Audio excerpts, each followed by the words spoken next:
aussi de première série. Jésus est né, c'est l'enfant de Dieu.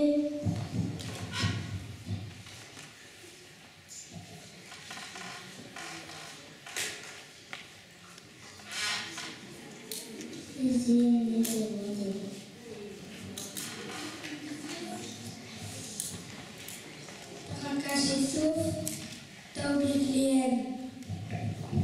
Le petit Jésus est né loin de sa bonté.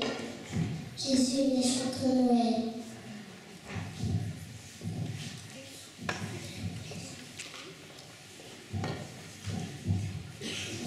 Sur la crèche, il est posé ce nouveau. Sur la crèche, il est posé ce baron volé. Dans sa naissance, quel bonheur, nous bénissons tout le Seigneur. Et Christi, dès lors un vieux match, ici qui a été nié, en devant le vendage. À la nuit, c'est ça, c'est le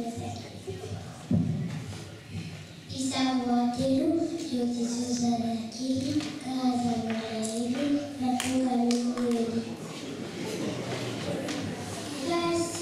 Christmas, qui couluga, qui fali, qui couluga.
Derrière toutes ces décorations et ces sapins, il y a vraiment une histoire qui a vraiment lieu. Au fait, où conduit ce tunnel? Viens à nous voir.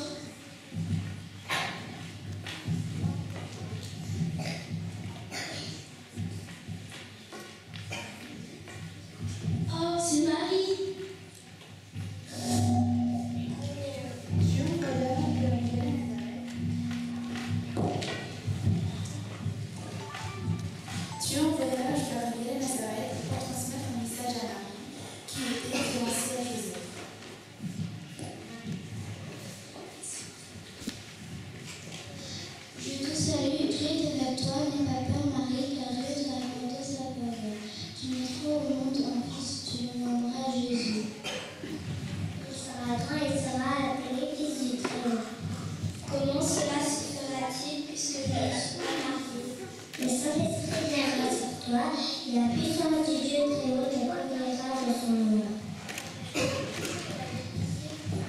C'est pourquoi le saint enfant qui naîtra de toi sera appelé Fils de Dieu. Je suis la servante du Seigneur, que tout ce que tu m'as dit s'accomplisse pour moi. Cela signifie-t-il que le bébé de Marie est le Fils de Dieu? Oui.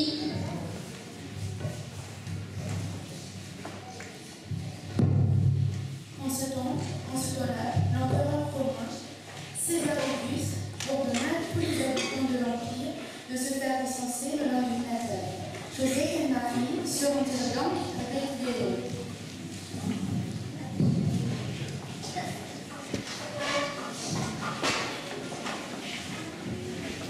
Marie était enceinte et pendant qu'ils étaient avec Léem, le moment où elle devait accoucher arriva.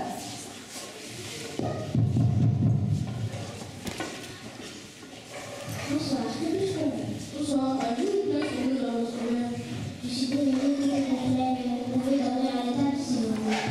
Merci beaucoup. J'entends de la musique.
Dans les champs environnants, des bergers passaient la nuit pour garder leurs troupeaux.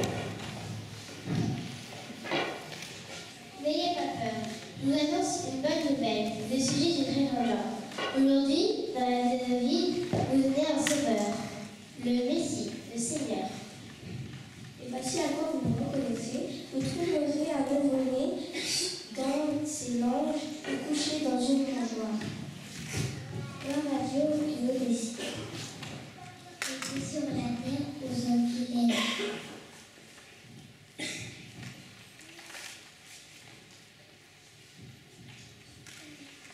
Cela signifie-t-il que si nous croyons que Jésus est vraiment Dieu et qu'il est venu nous sauver, nous pouvons faire la paix avec Dieu?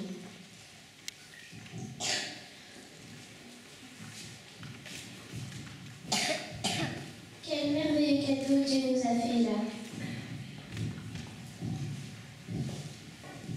Allons à Bethléem voir bébé dont Dieu nous a parlé.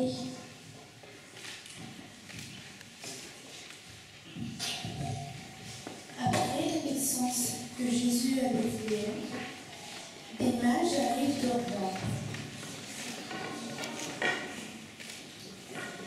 Ils avaient vu se lever une nouvelle étoile et l'avaient suivie pour trouver le roi des Juifs.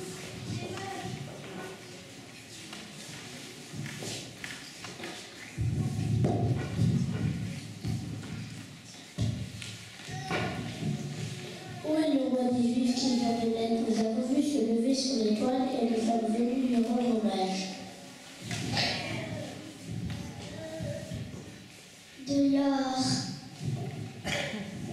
de l'encens, de la myrrhe. Les mages lui apportent des cadeaux et moi que puis-je lui offrir?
Ceux qui les habitent sont aussi très différents les uns des autres, par la couleur de peau, leur mœurs, leur langue, etc. Comme c'est intéressant d'étudier tout cela, mais aussi différent que soient les hommes d'un continent à l'autre, même d'un pays à l'autre, ils ont ceci de commun. Ils sont tous pécheurs et ils ont tous besoin d'un sauveur.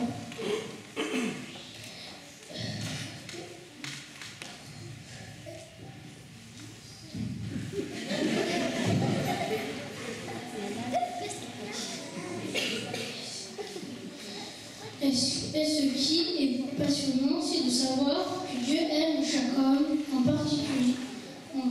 particulier d'un même amour, que chacun d'eux est précieux à ses yeux. C'est pour cela qu'il a envoyé son Fils unique, Jésus, sur cette terre pour être le sauveur du monde, leur sauveur.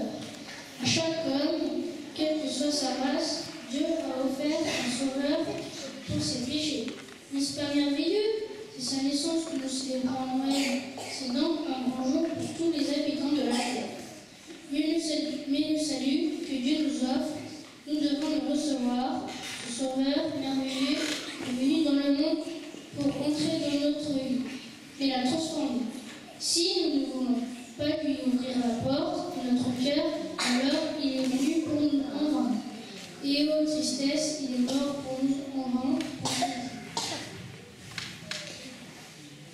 Dans l'évangile selon Salut, il nous est raconté l'histoire de Zachée, qui a offert sa vie à Jésus. Non seulement il a intégré chez lui, mais encore il a accepté que Jésus transforme sa vie. Écoutez son histoire. J'étais entré dans Jéricho et traversé la ville. Or, un homme riche, appelé Zachée, chef des collecteurs d'impôts, cherchait à voir qui était Jésus. Mais il n'y parvenait pas à cause de la foule, car il était de petite taille. Il courut en avant et monta sur un sycomore pour voir Jésus, parce qu'il devait passer par là. Lorsque Jésus fut arrivé à cet endroit, il leva les yeux et lui dit : Zachée, dépêche-toi de descendre, car il faut que je m'arrête aujourd'hui chez toi. Il faut que je demeure aujourd'hui dans ta maison. Zachée s'empressa de descendre et l'accueillit avec joie. En voyant cela, tous murmuraient en disant : il est allé loger chez un homme pécheur. Mais Zachée, se tenant devant le Seigneur, lui dit : Seigneur, je donne aux pauvres la moitié de mes biens, et si j'ai causé du tort à quelqu'un, je lui rends le quadruple. Le salut est entré aujourd'hui dans cette maison. En effet, le Fils de l'homme est venu chercher et sauver ce qui était perdu.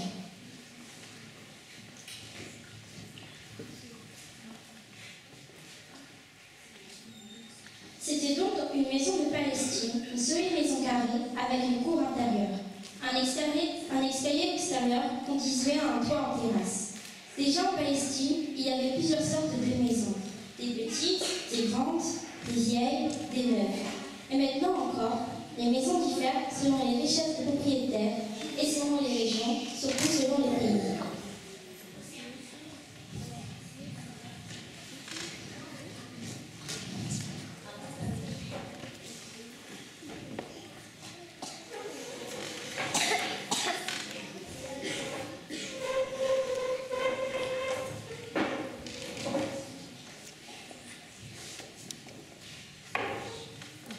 Qui es-tu? Un esquimau. Comment s'appelle ta maison? Un igloo. Tu vois, c'est mon papa qui l'a fait avec des morceaux de neige qu'il a taillé avec son couteau. Pour y entrer, il faut passer par ce couloir en se baissant comme ça. Est-ce que je peux regarder dedans? Oh non, c'est trop sale.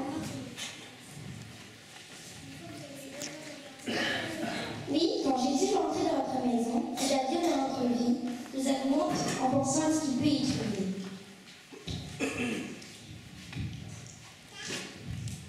Un mensonge. Un vol.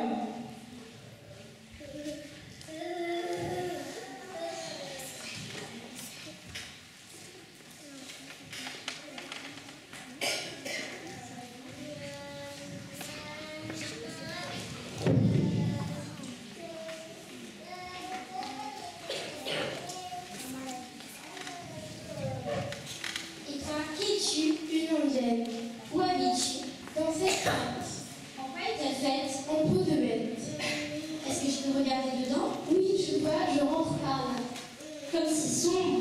Il faut que je demeure aujourd'hui dans ta maison. Oui, dans notre maison, dans notre vie, c'est tout sombre. Mais Jésus veut y entrer et apporter sa lumière. Le salut est entré aujourd'hui dans cette maison.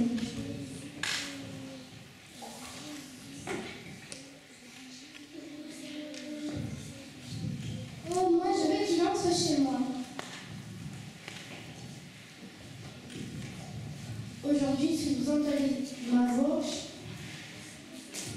le salut est entré aujourd'hui dans cette maison. Et toi, qui es-tu? Je suis africaine. Tu vois, j'habite dans cette case. Je l'ai faite avec du pot-pot.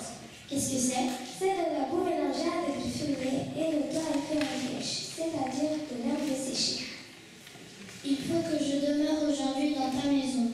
Oh non, attends, c'est la fin de la saison des pluies. Tu vois, le toit est abîmé. Il faut que je le répare. Je suis déjà allée chercher de l'herbe pour le refaire. Il faut que je demeure aujourd'hui dans ta maison. Mais je veux te faire une belle maison. Aujourd'hui, si vous entendez ma voix, non, c'est pas vous. Oui, viens, entre dans ma maison, telle qu'elle est.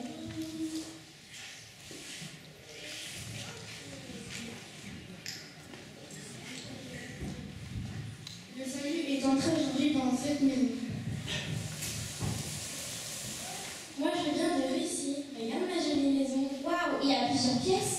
Oui, voilà la fenêtre de la cuisine, la fenêtre du salon, la fenêtre de la chambre, la fenêtre de la salle de bain. Mais comment peut-on y entrer? Il n'y a pas de porte. Voilà de l'autre côté. Voici, je me tiens à la porte et je frappe. Si quelqu'un entend ma voix, il ouvre la porte, j'entrerai chez lui. Je souperai avec lui et lui avec moi.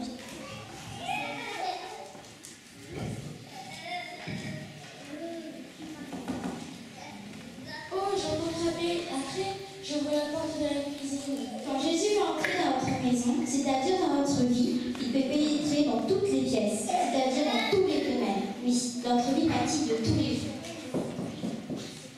Entrez, j'ouvre la porte de la cuisine, du salon. Jésus peut-il entrer dans le cercle de nos amis? Entrez, j'ouvre la porte de la chambre. Faisons notre prière à Jésus avant de nous coucher le soir et nous levons le matin. Entrez, j'ouvre la porte de la salle de bain. Avons-nous dit à Jésus, lave-moi et je serai plus blanc que la neige? Oh non, ici c'est le grenier. Pourquoi? Je n'ouvre pas la porte. Pourquoi? Tu n'as pas assez de place? Jésus veut toute la place. Voici, je me tiens à la porte et je frappe. Oui, entre, j'ouvre la porte du grenier. Je voulais garder toutes ces belles choses pour moi, mais je voulais tout aujourd'hui. Un sac de vilaine habitude. De mauvais livres.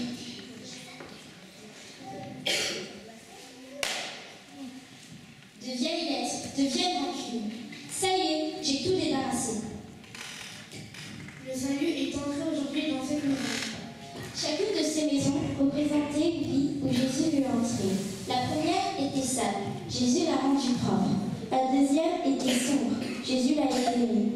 La troisième était abîmée. Jésus, une fois entré, l'a réparée lui-même. Et quand Jésus veut entrer dans une vie, il veut la posséder entièrement. Est-il entré dans la vôtre?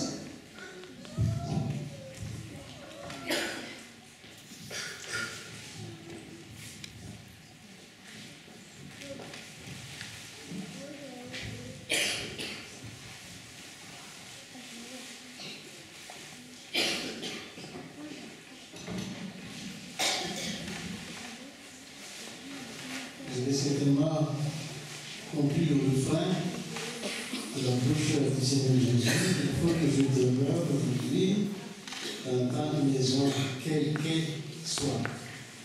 Pour résumer, à quelques minutes, je vous le promets, donc le sketch. Il y a le petit Jésus d'un côté, tout petit, accueilli dans une crèche, un grand homme de l'autre. Un homme grand, socialement parlant, propulsé par les Romains, autrement dit, les envahisseurs de l'époque, colonisateurs arabes, si vous voulez.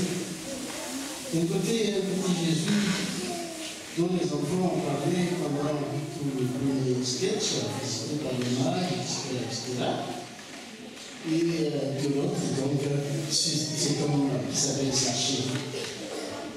D'un côté, on voit un Jésus qui n'est pas resté bébé. Je vois tous ces enfants-là qui vont un jour devenir peut-être rester plus tard catéchumènes, et ensuite responsable d'église, parce qu'ils suivent Jésus physiquement, qui lui, selon Luc 2, chapitre 52, qui a grandi en stature et en grâce, en stature, c'est-à-dire physiquement. Jésus a grandi jusqu'à un certain moment, quand on a dit qu'on peut plus espérer aller plus bas. Et de l'autre côté, on voit ce grand homme social qui, comme vous l'avez entendu, était de petite taille. Ça n'a pas d'aujourd'hui, ça. Petit. Et non seulement il était physiquement petit, mais malheureusement, spirituellement, il était tout petit aussi. Tout petit. Et là, il nous dit, Jésus, peut-être à l'âge de 30 ans, il a arrêté de grandir physiquement. Je ne sais pas, peut-être combien à 33 ans, il suscitait 3 jours après, comme nous le savons. Et dans la peau de Zachée, qui devait monter sur les arbres pour voir Jésus, lui, on n'a plus à espérer grandir d'1 centimètre physiquement. On peut plus se dire, c'est terminé, il faut accepter. Mais l'homme petit spirituel qu'il était, du moment que le Seigneur est entré dans sa maison, nous avons dit dans son cœur, en d'autres termes, quand le Seigneur est né dans son cœur, lui-même né comme là, il y a quelque chose à faire pour grandir spirituellement. Et là, il a commencé à se débarrasser de tout ce qui était escroquerie dans sa vie. Il a restitué tout ce qu'il pouvait. C'est ça la croissance spirituelle, mes chers frères et sœurs. Et comme je le disais tout à l'heure, physiquement, ils vont grandir aux enfants comme Jésus l'était, il le fut. Mais spirituellement parlant, chacun de nous, il n'y a pas de limite. Il n'y a pas de limite. On est tous appelés à faire un pas tous les jours, voire tous les mois, dans la connaissance du Seigneur Jésus et dans la connaissance de sa parole. On est tous appelés à croître dans la foi pour ne pas que dans 2 ans, on va dire que nous sommes les mêmes comme il y a 12 ans.